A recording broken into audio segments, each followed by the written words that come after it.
Hello बच्चों, स्वागत है आपका हमारे इस यूट्यूब चैनल पर। तो जैसा कि आपको पता होगा कि हम आज क्या पढ़ने वाले हैं।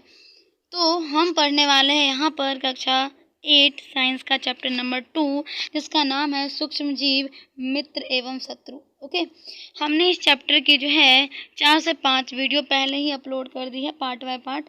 अगर आपने उस वीडियो को नहीं देखा है तो मैंने उसका लिंक इस वीडियो के डिस्क्रिप्शन बॉक्स में दे दिया है। आप वहां जाकर पहले उस वीडियो को देखिए, उसके बाद ही आप इस वीडियो को देखिएगा ताकि आपको और भी ज़्यादा अच्छे से समझ में आएगा। तो चलिए बिना देरी किए हुए स्टार्ट करते हैं। तो जैसा कि आपको दिख रहा होगा कि सूक्ष्म जीव, मित्र एवं शत्रु, हम इसी चैप्टर को पढ़ रहे थे। इसमें हमने सूक्ष्म जीव किसे कहते हैं, सूक्ष्म जीव के कितने वर्ग होते हैं, साथ साथ जो है यहाँ पर कौन से सूक्ष्म जीवों से कौन कौन से बीमारियाँ होती है, उन सब के बारे में हमने देख लिया था यहाँ पर। फिर हमने देखा था कि यहाँ पर जो है सूक्ष्म जीवों का उपयोग हम बहुत जगहों पर करते हैं, ठीक है।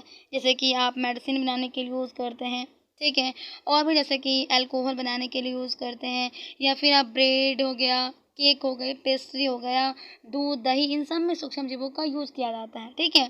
चलिए, तो आज जो हम बेसिकली पढ़ने वाले हैं, तो आज हम पढ़ेंगे यहाँ पर पर्यावरण का शुद्धिकरण कैसे किया जाता है। हालांकि मैं आपको एक बात बता देती हूँ यहाँ पर कि सूक्ष्म जीवों के द्वारा ही पर्यावरण का शुद्धिकरण भी किया जाता है, ठीक है।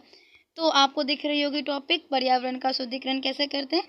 चलिए आइए पढ़ते हैं।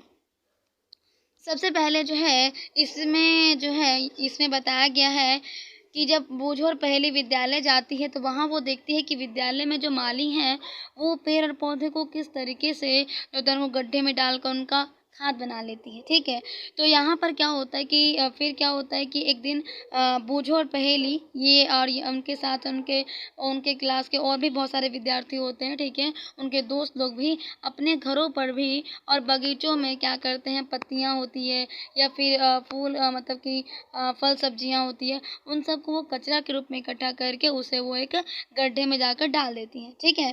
गड्ढे में वो लोग क्या करते हैं, डाल देते हैं। फिर वो लोग देखते हैं यहाँ पर कि ये जो जब उनको उसने गड्ढे में डाल दिया यहाँ पर, तो उन्होंने देखा कि वहाँ पर कुछ दिनों बाद क्या हुआ, उस पदार्थों का विघटन हो गया। यानी कि विघटन तभी होता है बच्चों जब उसके ऊपर, कचरे के ऊपर सूक्ष्म जीव अपना कार्य कर रहा होता है। तो जब वो लोग गड्ढे में डाल दिए कूड़ा कचरा को, तब उन्होंने देखा कि इस जो कचरा उन्होंने डाला था गड्ढे में, उसका विघटन हो करके किसी और चीज़ में चेंज हो गया, ठीक है। लेकिन यहाँ पर पहेली और बूझो जो है वो समझ नहीं पाते हैं कि आखिर वो प्रोसेस हुआ कैसे। चलिए जानते हैं। हमारे पास जो है एक एक्टिविटी करनी है हमें यहाँ पर। बच्चों इस एक्टिविटी में जो है, ये जो आपको एक्टिविटी यहाँ पर दिखाया गया है, इस एक्टिविटी में हम नॉर्मली यही पढ़ने वाले हैं कि इस एक्टिविटी में हमसे कहा गया है कि आपको जो है 2 गमले लेने हैं बिल्कुल सेम साइज़ के, ठीक है। और 2 गमले में जो है आधा आधा जो है यहाँ पर, मतलब आधे आधे गमले जिसमें मिट्टी से भर देना है, ठीक है। फिर क्या करना है, उसका जैसे कि 2 गमले लिया यहाँ पर, तो दोनों गमले में से क्या करना है, एक का नाम रख देंगे ए और दूसरे का नाम रख देंगे बी। फिर क्या करना है, गमला ए जो होगा उसमें आपको क्या करना है कि आपको जो उसमें पौधे का कचरा लेना है, ठीक है। जो गमला ए होगा उसमें आपको पौधे का कचरा लेना है, ठीक है। और जो गमला बी है हमारे पास, उसमें जो है पॉलीथीन की थैली, कांच और साथ साथ खाली बोतलें या प्लास्टिक के टूटे फूटे खिलौने होते हैं, वो लेना हमें गमले बी में, ठीक है। फिर जब हम देखते हैं, फिर जब उसी एक्टिविटी को 3-4 हफ्ते बाद अगर आप देखेंगे तो आपको पता चलेगा यहाँ पर कि जो हमारे पास गमला ए था ना, जो हमारे पास गमला ए था, उसका क्या हुआ कि उसमें जो भी हमने कचरा डाला था उसका अपघटन हो गया है। यानी कि आपको वह जो कचरा जो है, अब आपको कचरा के फॉर्म में नहीं, अब आपको वो खाद के रूप में मिलेगा, ठीक है। लेकिन अब आप सोच रहे हो कि आखिर ये हुआ कैसे। तो देखिए बच्चों, बताता हूँ मैं आपको यहाँ पर आखिर ये प्रोसेस होती कैसे है। तो ये वाली जो प्रोसेस होती है बच्चों, ये कब होती है, जब सूक्ष्म जीव जो होते हैं उन अवशिष्ट पर अपघटन करके उनको खाद्य में बदल देते हैं। और इस प्रक्रिया में जैसे उसको खाद में बदला जाता है तो उसमें जो होता है पोषक बनते हैं, ठीक है। जो भी उस खाद्य से पोषक मिलता है उसका पौधा जो होता है उसका दोबारा यूज़ कर लेते हैं। यानी कि यहाँ पर लिखा भी है कि उसका वो पुनः उपयोग कर लेती है। यानी पूरा बात यहाँ पर ये है कि जो भी पदार्थ कचरा के फॉर्म में लिया गया था, जब उनके ऊपर सूक्ष्म जीव कार्य करते हैं और उनको अपघटन कर देते हैं, किसी और चीज़ में उसका परिवर्तित कर देते हैं, जैसे कि खाद में यहाँ परिवर्तित किया, ठीक है। तो खाद का यूज है, जिससे भी खाद से जो भी पोषक मिला ना, वो उनका यूज जो है पौधे ने यूज़ कर ली, ठीक है। उसका दोबारा यूज़ कर लिया पौधे ने। ठीक है। यहाँ देखिए एक प्रोसेस आपको अच्छे समझ में आ रहा होगा कि जो भी सड़ा गला पौधा था उसको गमले में रख दिया गया था। जब 3-4 हफ्ते बाद जब देखा गया तो हमें पता चला कि वहाँ पर सड़े गले पौधे नहीं बल्कि वहाँ पर खाद है। अब उसी खाद से जो भी पोषक मिला है उसका यूज़ पौधे ने कर लिया। तो ये कितनी अच्छी बात हुई ना कि जो भी पौधा सड़ा गला था उससे हमने खाद बना के हमने पौधे को ही वापस दे दिया। तो आप यहाँ देख सकते हैं कि आखिर इस वाले जो गमला ए था उसमें सूक्ष्मजीवों ने कार्य करके उनको जो है अलग फॉर्म में चेंज कर दिया। लेकिन अगर हम गमला बी में देखते हैं तो गमला बी में हमने क्या-क्या लिया था? गमला बी में हमने पॉलीथीन की थैली ली थी, काँच के बर्तन लिए थे, साथ-साथ यहाँ पर टूटे हुए खिलौने होते हैं प्लास्टिक के वो सब लिए थे। फिर हम उसमें देखते हैं कि गमला ए में तो हमारे पास उसका अपघटन हो गया था, लेकिन जो गमला बी था उनके ऊपर सूक्ष्मजीवों ने कार्य नहीं किया, आखिर वो खाद में नहीं बदले। तो यहाँ पे सबसे अच्छा लॉजिक ये समझ में आता है कि हम यहाँ पर ये कह सकते हैं कि कोई भी पॉलीथीन होती है, ठीक है, या फिर कोई भी आपके पास काँच होती है तो उनके ऊपर सूक्ष्मजीव जो होते हैं वो कार्य नहीं करते हैं और उनको खाद्य के फॉर्म में नहीं चेंज कर सकते।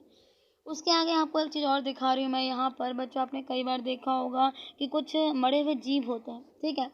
कई बार आपने देखा होगा कि मरे हुए जीव होते हैं, ठीक है, जो सड़ते गलते रहते हैं, ठीक है। फिर आप जब कुछ समय बाद देखोगे कि तो आपका वो मरा हुआ जीव जो होता है आपको नहीं दिखेगा, वो आपका विलुप्त हो जाता है, गायब हो चुका होता है, ठीक है। आखिर ऐसा क्यों होता है? या फिर आपने ये वाला प्रोसेस तो आपने अक्सर सड़कों पर देखा होगा। जब बच्चे हम सड़क पे जा रहे होते हैं कहीं पर तो हम देखते हैं कि कोई मरा हुआ जीव है और फिर कुछ समय बाद देखते हैं कि वहाँ पे कोई जीव ही नहीं है, गायब हो गई है। आखिर ऐसा क्यों होता है? देखिए बच्चों इसका सबसे बड़ा कारण यही है कि सूक्ष्म जीव जो होते हैं वो क्या करते हैं, मरे हुए अवशिष्ट पर उसका अपघटन करके उसको वो सरल पदार्थों में कन्वर्ट कर देते हैं और यह पदार्थ जो उसको कन्वर्ट किया गया किसी और चीज़ में उस पदार्थों का यूज़ पौधे और जंतु उसका दोबारा यूज़ कर लेते हैं।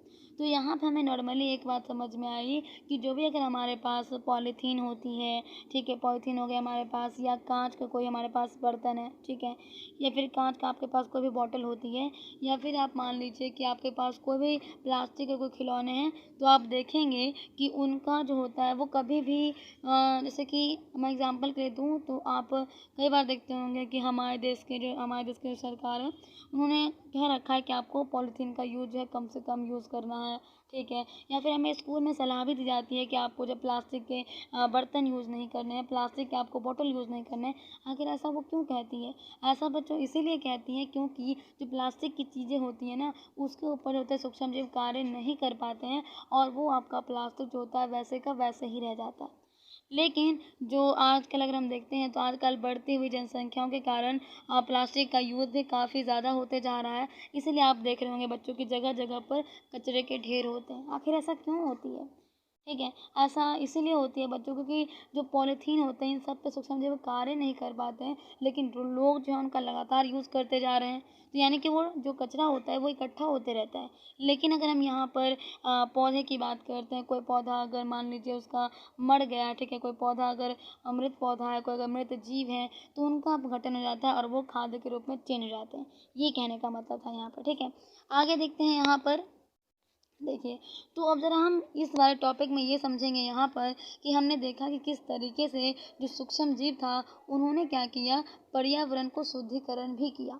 ठीक है, आपको पता चला कि हमारे पर्यावरण में जो मरा हुआ जीव था, उसको उसने खाद के रूप में परिवर्तित कर देते हैं। जो भी हमारे पास मृत पौधे होते हैं, उनको खाद के रूप में चेंज कर दिया जाता है। लेकिन कैसे? सूक्ष्म जीवों के द्वारा ही बच्चों चेंज की जाती हैं। तो आप देख सकते हैं कि किस तरीके से हमारे लिए सूक्ष्म जीव जो है हमारे लिए लाभदायक है, ठीक है। तो हम एक तरीके से ये कह सकते हैं कि सूक्ष्मजीवों का हम उपयोग जो है हम अपने पर्यावरण को शुद्धिकरण करने में भी करते हैं, ठीक है। चलिए अब जो हम आगे पढ़ने वाले हैं यहाँ पर, अब हम पढ़ेंगे यहाँ पर हानिकारक सूक्ष्मजीवों के बारे में। उससे पहले बच्चों मैं आपको बता देती हूँ यहाँ पर कि ये जो इससे पहले जो भी अपने हानिकारक सूक्ष्मजीवों को छोड़कर इस टॉपिक को छोड़कर आपने जितने भी पीछे पढ़ा है ना, ठीक है, उन सभी में हमने यही पढ़ा कि हमारे लिए सूक्ष्म जीव जो था कैसे हमारे लिए लाभदायक थी। आखिर वो हमारे लिए कैसे मददगार है, हमारे लिए हमारे वो दोस्त कैसे हैं। क्योंकि जैसा कि आपको बताया गया था चैप्टर का नाम ही था सूक्ष्म जीव मित्र एवं शत्रु। तो अभी हमने सूक्ष्म जीव मित्र कैसे हैं तो उनके बारे हमने स्टडी कर ली है और अब हम पढ़ेंगे कि आखिर हमारे लिए सूक्ष्म जीव जो हैं वो हमारे शत्रु यानी कि हमारे दुश्मन कैसे होते हैं। चलिए स्टार्ट करते हैं यहाँ पर। तो आपको जैसा कि टॉपिक दिख ही रहा होगा, हानिकारक सूक्ष्मजीवों के बारे में पढ़ने वाले हैं। ओके, स्टार्ट करते हैं। देखिए बच्चों, यहाँ पर बताया गया है कि जिस तरीके से सूक्ष्म जीव जो है, अगर हम सूक्ष्म जीवों की बात करते हैं तो जिस तरीके से सूक्ष्म जीव जो होते हैं हमारे लिए लाभदायक होते हैं, उसी तरीके सूक्ष्म जीव जो होते हैं हमारे लिए या पेड़ पौधे के लिए, जंतुओं के लिए अनेक प्रकार से हानिकारक होते हैं। कैसे? कुछ सूक्ष्म जीव जो होते हैं मनुष्य, जंतु को या फिर पौधों में रोग उत्पन्न कर देते हैं। आप इस बात को हमेशा ध्यान रखिए। कुछ कुछ ऐसे सूक्ष्म जीव होते हैं जो मनुष्य में, जंतु में, पौधे में, इन सब में रोग उत्पन्न करते हैं। ठीक है, तो रोग उत्पन्न करने वाला ऐसा सूक्ष्म जीव, ये ध्यान रखिए, वह सूक्ष्म जीव जो रोग उत्पन्न करता हो किसी भी मनुष्य में, किसी जंतु में, पेड़ पौधे में, हम उनको रोगाणु कहते हैं। क्या कहते हैं? रोगाणु कहते हैं, या फिर उनको रोगजनक भी कहा जाता है। ठीक है, एक बार और ध्यान रखिए, मैंने आपसे ये कहा कि सूक्ष्म जीव जो होते हैं मनुष्य को, जंतु को, ठीक है, जंतु को एवं पौधे को जो होते हैं रोग उत्पन्न कर देते हैं। ठीक है, इन सबों में रोग उत्पन्न कर देते हैं। ठीक है, तो आप एक बात का हमेशा ध्यान रखिए कि वह सूक्ष्म जीव जो रोग उत्पन्न करते हैं, हम मनुष्य में बीमारी फैलाते हैं या पौधों में बीमारी फैलाते हैं या जंतु में बीमारी फैलाती है, हम उनको जो है रोगाणु कहते हैं। तो रोग उत्पन्न करने वाले सूक्ष्म जीवों को ही रोगाणु कहा जाता है। चलिए आगे देखते हैं। अभी तो हमने स्टडी की थी कि यहाँ पर सूक्ष्म जीव जो है मनुष्य को, जंतु को, पौधे को बीमारी फैलाती है, लेकिन हम उसके आगे देख रहे हैं यहाँ पर कि आपके हमारे अर्थ पे जो है कुछ कुछ सूक्ष्म जीव ऐसे होते हैं जो भोजन, कपड़े एवं चमड़े की वस्तुओं को भी खराब कर देते हैं। बिल्कुल, भोजन होते हैं आपके पास, कपड़े होते हैं, चमड़े की वस्तुएं होती हैं, उनको खराब कर देती है। ठीक है, चलिए आइए जानते हैं कि कैसे ये हमारे चीज़ों को ख़राब करती है। बहुत सारी एक्टिविटी करेंगे नीचे, हम देखते हैं आगे। अब देखिए, आपके पास एक टॉपिक आया यहाँ पर कि मनुष्य में रोग कारक सूक्ष्म जीव। अभी हमने ऊपर एक लाइन पढ़ी थी कि मनुष्य जो रोगाणु होते हैं, ठीक है, मतलब जो सूक्ष्म जीव होते हैं वो मनुष्य में या पौधे में या जंतुओं में रोग फैलाते हैं। लेकिन अब हम पढ़ने वाले हैं यहाँ पर कि आखिर जो सूक्ष्म जीव होते हैं वो मनुष्य में कैसे रोग फैलाते हैं, हम उसके बारे में बेसिक रूप से चर्चा करेंगे। चलिए आइए जानते हैं, यहाँ पर स्टार्ट करते हैं। यहाँ पर मनुष्य में रोग उत्पन्न करने वाले सूक्ष्म जीव श्वास के द्वारा, ठीक है, श्वास द्वारा, पेय जल द्वारा एवं भोजन द्वारा हमारे शरीर में एंटर करते हैं। ठीक है, देखिए बच्चों, अगर मैं इस लाइन का मतलब मैं समझाने की कोशिश करूं तो इस लाइन का मतलब ये है कि हम देखते हैं नॉर्मली कि हम इंसानों में जो होती है बहुत सारी बीमारियां होती है, लेकिन क्या आपने सोचा है कभी कि ये सारी की सारी बीमारियां आखिर होती कैसी है? तो ध्यान रखिए बच्चों कि सूक्ष्म जीवों के द्वारा जो बीमारी हमारे बॉडी के अंदर एंटर करती है वो श्वास के द्वारा। श्वास यानी कि जब आप सांस लेते हैं, ठीक है, जब आप सांस लेते हैं तो उसके द्वारा भी हमारे बॉडी में जो होता है यहाँ पर सूक्ष्म जीव जो होता है एंटर कर जाते हैं। या फिर पेयजल के द्वारा। पेयजल का मतलब है कि बच्चे आप जो भी जूस वगैरह पीते हैं या फिर आप वाटर पीते हैं, तो इसमें भी क्या होता है, जब आप गंदे वाटर पीते हैं या फिर आप कहीं गंदी जगहों पर जब सांस लेते हैं या फिर आपका भोजन बिल्कुल ढका हुआ नहीं होता है, तो जब आप उसी भोजन को खाते हैं तो आपके बॉडी में जो होता है सूक्ष्म जीव जो होता है एंटर कर जाते हैं और हमारे बॉडी में जो होता है बीमारियाँ फैल जाती हैं।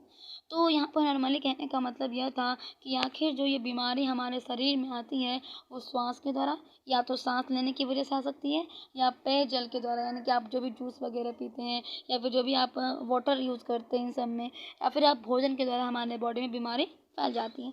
देखते हैं कैसे होती है। यहाँ पर संक्रमित व्यक्ति अथवा जंतु के सीधे संपर्क में आने पर रोग का संचरण हो सकता है। सूक्ष्म जीवों द्वारा होने वाले ऐसे रोग जो एक संक्रमित व्यक्ति से स्वस्थ व्यक्ति में वायु, जल, भोजन अथवा कायिक संपर्क द्वारा फैलते हैं, उन्हें संचरणीय रोग कहते हैं। ठीक है, देखिए बच्चों, अब हम यहाँ पर बेसिकली यही पढ़ने वाले हैं कि अभी हमने पढ़ा कि हमारे बॉडी में जो बीमारियाँ होती है वो सूक्ष्म जीवों की वजह से ही होती हैं, राइट। क्योंकि सूक्ष्म जीव होते हैं हमारे बॉडी में, जब हम सांस लेते हैं तो उसके द्वारा हमारे बॉडी में एंटर कर जाते हैं, या फिर पेयजल के द्वारा एंटर कर जाते हैं, या भोजन की मदद से हमारे बॉडी में एंटर कर जाते हैं। लेकिन कैसे? चलिए आइए जानते हैं। यहाँ पर बच्चों देखिए, यहाँ पर आपको एक वर्ड दिख रहा होगा, संक्रमित व्यक्ति। इस संक्रमित व्यक्ति का मतलब होता है कि वह व्यक्ति जो ऑलरेडी बीमार है। ठीक है, यहाँ पर क्या होता है बच्चों, यहाँ पर कि आपको बॉडी में जो बीमार कैसे होती है, आपके बॉडी में जो बीमारी होती है वो कैसे फैलती हैं। तो जो भी संक्रमित व्यक्ति होती है, यानी कि जो भी बीमार व्यक्ति होता है या फिर जो जंतु के सीधे संपर्क में आने से, कभी कभी ऐसा होता है कि कुछ संक्रमित व्यक्ति के जब हम संपर्क में आते हैं या कुछ जंतु होते हैं जिनके सीधे संपर्क में आने की वजह से हमारे बॉडी में एंटर कर सकती हैं रोग। चलिए आइए जानते हैं। बच्चे आपने कई बार देखा होगा कि आपके पेरेंट्स भी या फिर आपके स्कूल के टीचर भी या फिर आपके आसपास के लोग भी बोलते रहते हैं कि हमें जो है बीमार व्यक्तियों के साथ नहीं खाना खाना चाहिए, ठीक है? या फिर जो व्यक्ति पहले से ही बीमार है हमें उनके साथ नहीं सोना चाहिए, ठीक है? साथ साथ जो बीमार व्यक्ति की जो जितना भी सामान होता है उन सबको जो है उन सभी सामानों को हमारे सामान से दूर रखा जाता है। लेकिन क्या आपने कभी सोचा है कि ऐसा क्यों होता है? चलिए आइए जानते हैं यहाँ पर। बच्चों ऐसा इसीलिए होता है क्योंकि संक्रमित व्यक्ति से यानी कि जो व्यक्ति आपका बीमार है या फिर जंतु के जब हम सीधे संपर्क में आते हैं तो इससे हमारे बॉडी में बीमारियां फैल सकती है। तो ऐसा बिल्कुल भी नहीं है कि केवल आपकी बॉडी में जो है वायु की मदद से या जल की मदद से या भोजन की मदद से ही केवल हमारे बॉडी में बीमारियां होती हैं। हमारे बॉडी में संक्रमित व्यक्ति के संपर्क आने की वजह से भी और जंतु के सीधे संपर्क आने की वजह से भी बीमारियां होती हैं, ठीक है? चलिए आइए जानते हैं यहाँ पर। तो अभी हमने पढ़ा था कि वह सूक्ष्मजीव जो रोग फैलाने का काम करते हैं उनको रोगाणु कहते हैं, सिंपल, या रोगजनक कहते हैं। लेकिन चलिए अब जानते हैं यहाँ पर कि आखिर संचरणीय रोग क्या होते हैं, ठीक है? अभी हम पढ़ेंगे यहाँ पर कि ये जो संचरणीय रोग होता है ये कौन सा रोग होता है, ठीक है? संचरणीय रोग कौन से होते हैं? देखिए बच्चों ध्यान रखिए इस बात का। देखिए ऐसे रोग जो एक मिनट बच्चों, ऐसे रोग जो एक संक्रमित व्यक्ति के स्वस्थ व्यक्ति में वायु के द्वारा या जल के द्वारा, ठीक है, वायु के द्वारा या जल के द्वारा या भोजन द्वारा या फिर कायिक संपर्क के द्वारा फैलता हो तो हम उन्हें संचरणीय रोग कहते हैं। देखिए यहाँ पर कहने का मतलब ये था कि वह रोग, ध्यान रखिए, ध्यान सुनिए, कि वैसा रोग जो कि संक्रमित व्यक्तियों से, ठीक है, संक्रमित व्यक्तियों से स्वस्थ व्यक्तियों में वायु की मदद से एंटर कर जाए या वायु जल की मदद से फैल जाती है या भोजन की मदद से फैलती है या कायिक संपर्क की वजह से फैलती है, तो ऐसे रोग को हम संचरणीय रोग कहते हैं। चलिए आइए जानते हैं यहाँ पर कुछ संचरणीय रोग के एग्जाम्पल है यहाँ पर, जैसे कि आपको दिख रहा होगा, हैजा, सर्दी जुकाम, चिकन पॉक्स या फिर क्षय रोग। आपको पता है बच्चों क्षय रोग को हम टी बी भी कहते हैं, ठीक है? क्या कहते हैं बच्चों? टीबी भी कहते हैं, ठीक है? ये इसका शॉर्ट फॉर्म होता है क्षय रोग का, ठीक है? तो क्षय रोग को जो हम यहाँ पर टीबी भी कहते हैं। तो एक बात का आप हमेशा ध्यान रखिए कि संचरणीय रोग जो होता है आपको कैसे फैलता है। साथ साथ अगर आपसे मान लीजिए अगर आपसे एग्जाम में पूछी जाती है कि संचरणीय रोग के हमें कुछ एग्जाम्पल दो, तब आप जो है ये एग्जाम्पल लिख सकते हैं, हैजा, सर्दी जुकाम, सामान्य सर्दी जुकाम जो आपको नॉर्मली होती है, चिकन पॉक्स जो आपको बीमारियां होती हैं, या क्षय रोग जिसे आप टीबी भी कहते हैं, ये सभी के सभी आपको बीमारी संचरणीय रोग की वजह से फैलती है जब आप किसी संक्रमित व्यक्ति के कांटेक्ट में आते हो या फिर जब आप किसी जंतु के कांटेक्ट में आते हो, तब आपको ये सारी की सारी बीमारियां हो जाती है। चलिए आइए देखते हैं आगे।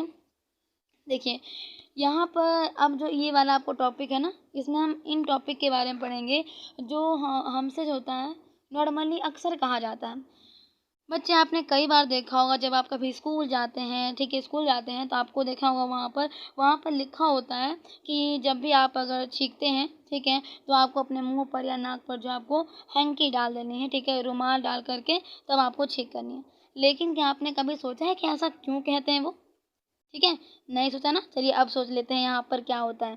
देखते हैं बच्चों क्या होता है कि ध्यान रखिएगा कि जो व्यक्ति जिसको जुकाम हो चुकी होती है, ठीक है, जिसको जुकाम हो चुकी होती है, अगर वही व्यक्ति अगर छींकता है, ध्यान रखिए, जिस व्यक्ति को जुकाम हो रखी है अगर वो व्यक्ति अगर छींकता है तो छींकने के साथ साथ क्या होता है, कुछ छोटे छोटे बूंदे होते हैं जो कि हर जिसमें उस छोटे छोटे बूंदों में जो होता है रोग कारक वायरस यानी कि विषाणु होता है और वो हमारे वायु में चले आते हैं। क्योंकि ऑब्वियस सी बात है, हम छींकते हैं तो वो कहाँ जाएगी, छींक कहाँ जाती है, हम वायु में ही छींकते हैं ना, तो वायु में वो जो होते हैं उनके छींके होते चले जाती हैं। लेकिन मैं आपको बता देता हूँ कि जब वो छींकते हैं तो उसमें हज़ारों बूंद रोग कारक होते हैं जो कि रोग फैला सकते हैं बच्चों।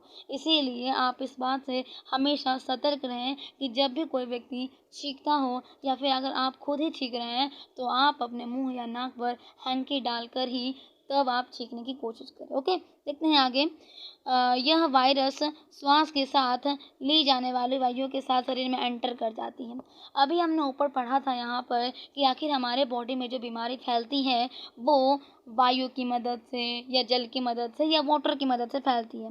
लेकिन कैसे? तो अभी आपको यहाँ बताया गया कि जब कोई जुकाम से पीड़ित व्यक्ति जब कोई छींकता है तो छींकने के साथ साथ क्या होता है कि हजारों सूक्ष्म बूंदे होते हैं रोग कारक, जो कि वायु में आ जाते हैं, और वही वायु को जब कोई दूसरा व्यक्ति श्वास के रूप में लेता है तो वो वायु उनके बॉडी में एंटर कर जाते हैं और फिर उनको भी बीमारी हो जाती है। ठीक है, उनको भी फिर जुकाम हो जाता है। ठीक है, तो इसीलिए आप ध्यान रखिए कभी भी बच्चों, जब भी अगर आप छींकते हैं तो आप हमेशा हैंकी का यूज़ कीजिए। लेकिन देखिए यहाँ पर आपका प्यारा सा दोस्त आ गया है बूझो। ये कुछ यहाँ पर क्वेश्चन पूछ रहा है। ये कह रहा है कि संचरणीय रोगों का फैलना किस प्रकार रोकते हैं। आखिर जो अभी हमने पढ़ा कि संचरणीय रोग जो कि संक्रमित व्यक्ति के कांटेक्ट में आने की वजह से या फिर जंतु के सीधे कांटेक्ट में आने की वजह से या वायु से, जल से, भोजन के द्वारा हमारे बॉडी में एंटर करती है, आखिर हम उन संचरणीय रोग से कैसे बच सकते हैं, तो ये बूझो का क्वेश्चन है। इसी बात पर जो है यहाँ पर आपके पास यहाँ पे एक दोस्त आ गई है आपकी और, जिसका नाम है पहेली। वो कह रही है यहाँ पर कि हमेशा छींकते समय जो है मुंह पर एवं नाक पर जो है रुमाल रखना चाहिए। ठीक है, अच्छा देखिए, अच्छा तो यही होगा कि संक्रमित व्यक्ति से पर्याप्त दूरी बनाकर रखा जाए।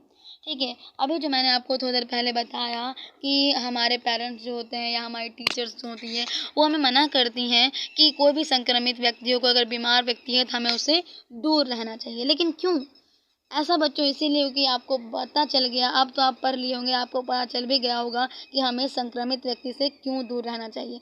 लेकिन आप इस बात का हमेशा ध्यान रखें कि जब भी अगर आपके आसपास कोई व्यक्ति अगर छींक रहा हो या फिर अगर आप ही छींक रहे हैं तो आप अपने मुंह या नाक पर हैंकी ज़रूर डाल लें।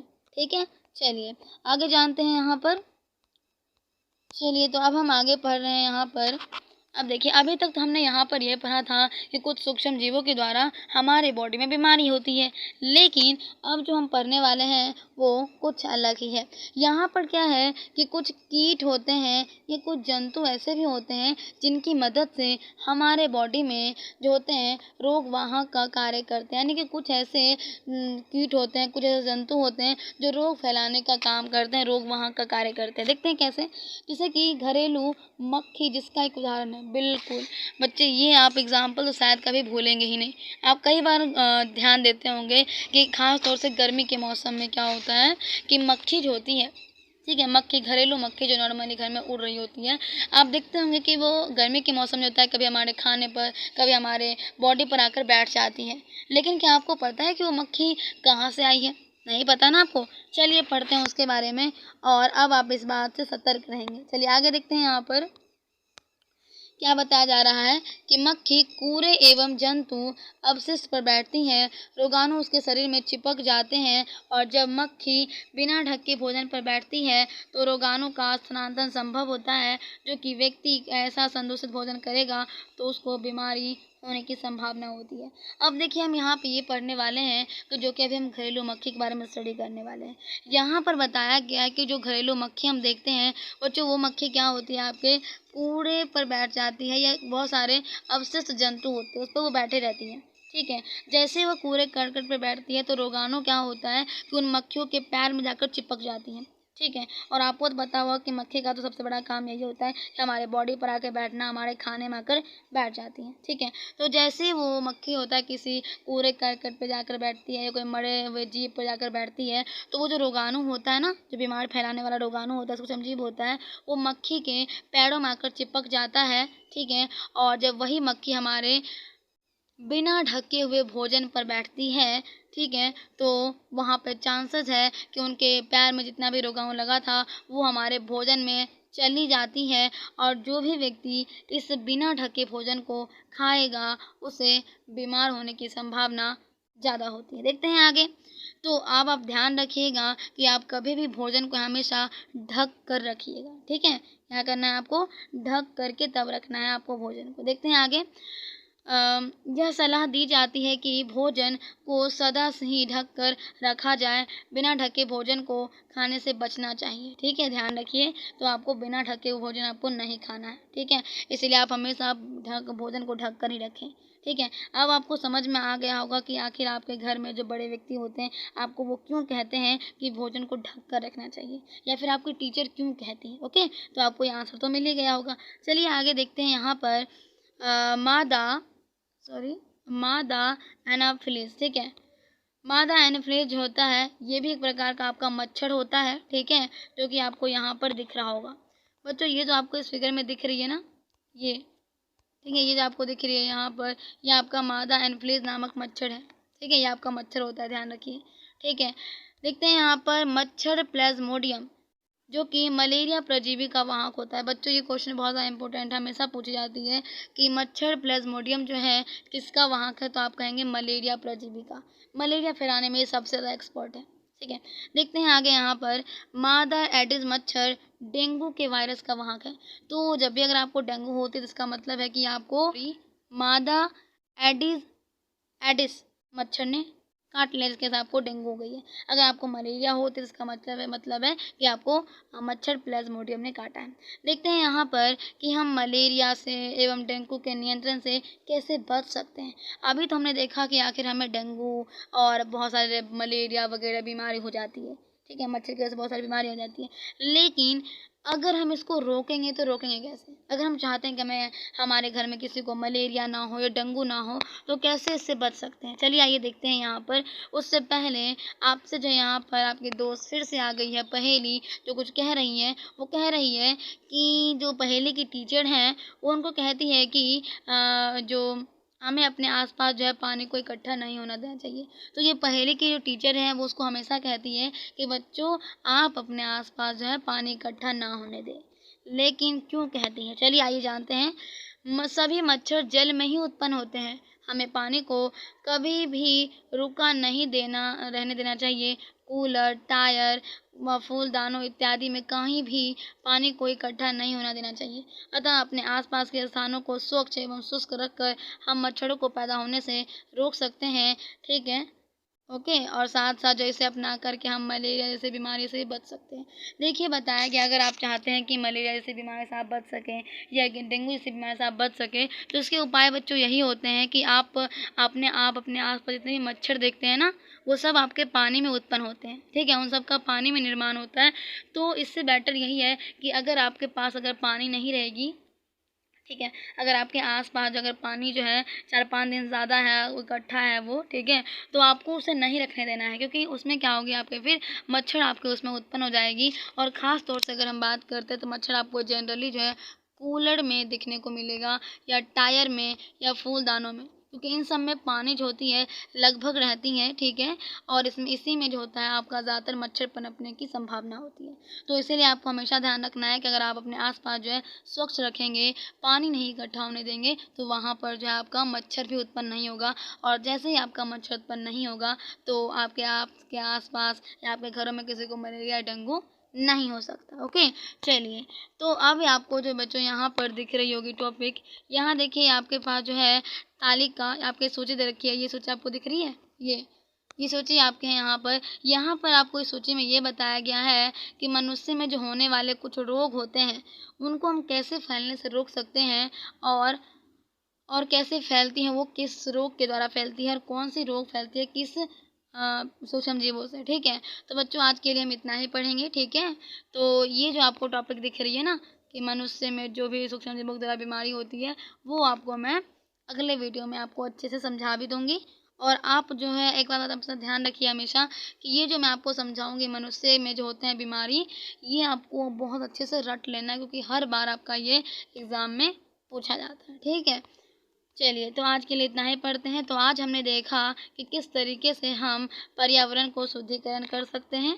ठीक है, साथ साथ जो है मनुष्य में रोग कारक संक्रमण से हम कैसे बच सकते हैं, मच्छर डेंगू से हम कैसे बच सकते हैं। ठीक है, ओके, और आपको कल जब हम अगले वीडियो में पढ़ेंगे इन चीज़ों के बारे में, ठीक है, इन चीज़ों का जब पढ़ेंगे तो आपको और भी ज़्यादा जानकारी अच्छे से मिल जाएगी। ठीक है, तो बच्चों आज के लिए हम इतना ही पढ़ते हैं। मिलते हैं कल की वीडियो में। तब तक के लिए बाय बच्चों। घर पे अच्छे और स्वस्थ रहिए, ठीक है, और अच्छे से पढ़ाई